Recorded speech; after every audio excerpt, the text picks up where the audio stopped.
In this lecture, we will continue with minimizing switched capacitance. Under that, we are studying the techniques behind or under bus encoding techniques.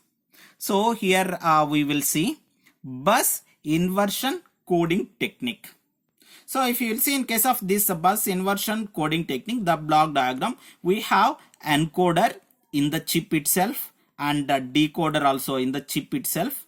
Okay, so the encoding it is means we are giving input n number of bits for the encoder. In case of decoder, it is going to be decode and we will get n number of bits only. Whereas coming to the m value, of course here it is going to be greater than this n. So when it is going to be greater than, directly we can tell that it is a redundant circuit. Okay, so here the redundant is playing the role. How it is going to be increases, we will read at the process. Okay, so right now here m is greater than n, so directly we can tell that it is going to be a redundant one. Now here just you let this n s suffix I, that is nothing but the bit what we are going to be sending. Okay, now first you assume that already we have sent s suffix I minus 1.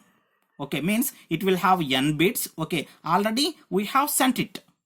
So right now at present we are supposed to send s suffix I. Of course it will also consisting of the n number of bits. Okay, so now we are supposed to send si. Already si minus 1 has been sent. Now we are sending si. So when we are sending si, there are two options. One is directly sending si. The another option is, okay, we have to send the inversion of that, or we may send s bar. So we have two options. We can send yes and we can send si. Okay, so how we can decide whether we have to send si or si bar is, it purely depends upon the Hamming distance. We will calculate Hamming distance for si or si bar with respect to I minus 1. Then we will decide whether we have to send si or si bar. Okay, so if the Hamming distance is n by 2, okay, n is nothing but the number of bits. If the Hamming distance is greater than n by 2, then we have to send si bar.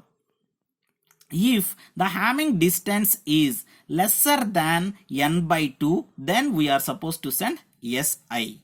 So this is the condition now what we are going to be making use over here. So now let this already sent one. Okay, here 1 0 1 1 0 0 1 1.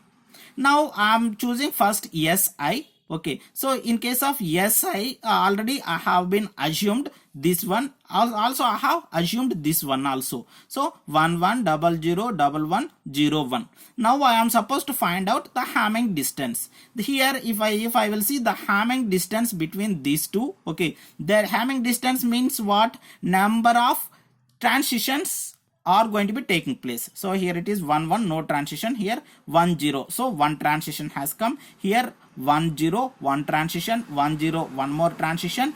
So 0 1 1 transition, 0 1 1 transition, 1 0 1 transition. So totally here if you will see 1 2 3 4 5 6, 6 transitions has been taken place. Means the Hamming distance is nothing but 6. Now let me do between this and this. So if you will see here, and if I will consider this stream of bits and this stream of bits, the Hamming distance is going to be 2.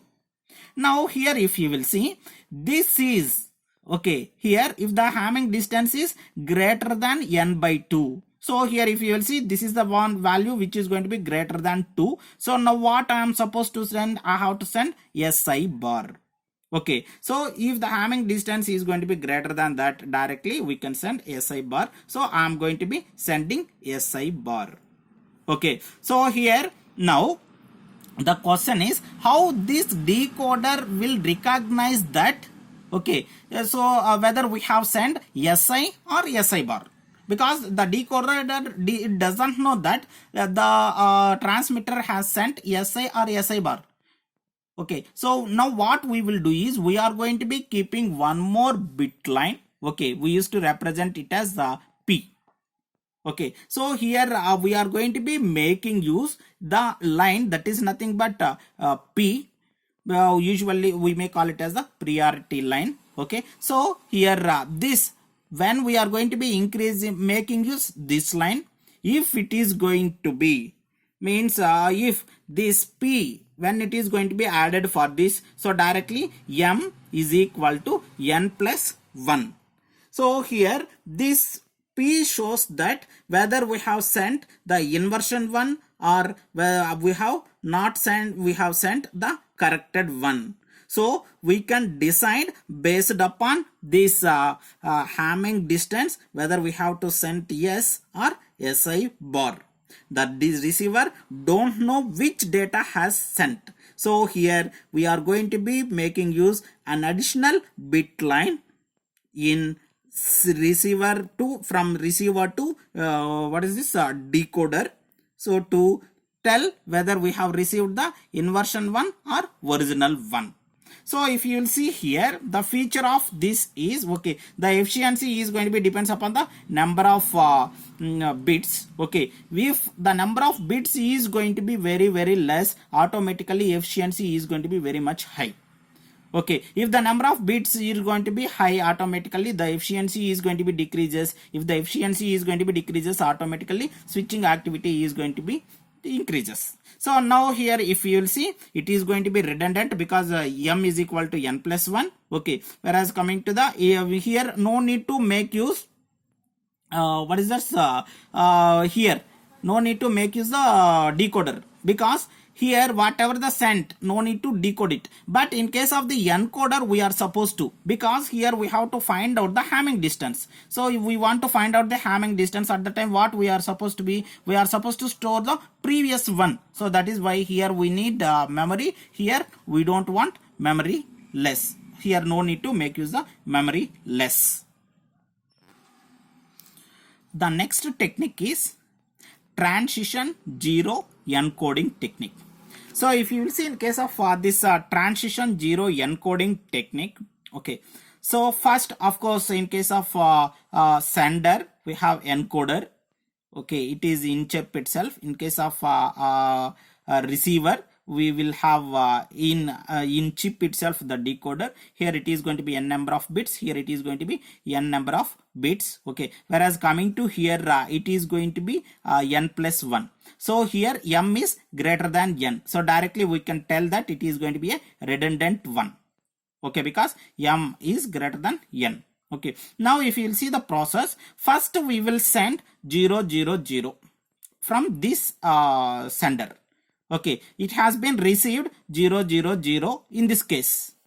Yeah, next one, when we have sent, okay, we are supposed to receive 0 0 0, that is 1. Okay, first one is all zeros. In next one, here we are supposed to send 3 zeros and 1.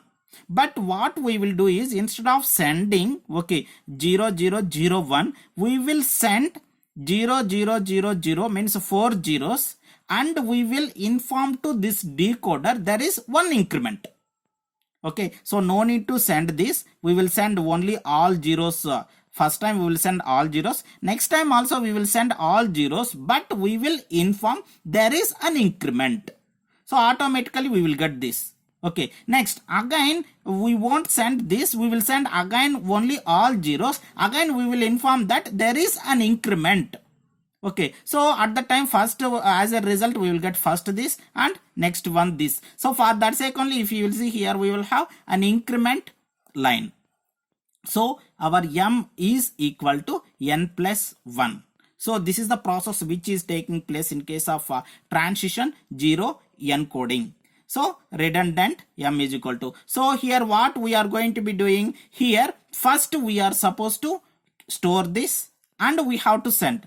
So always the comparison increment means the values are going to be increasing. It depends upon the previous values. So here we should have one memory. Here also we should have one memory. That is the technique over here. Thank you.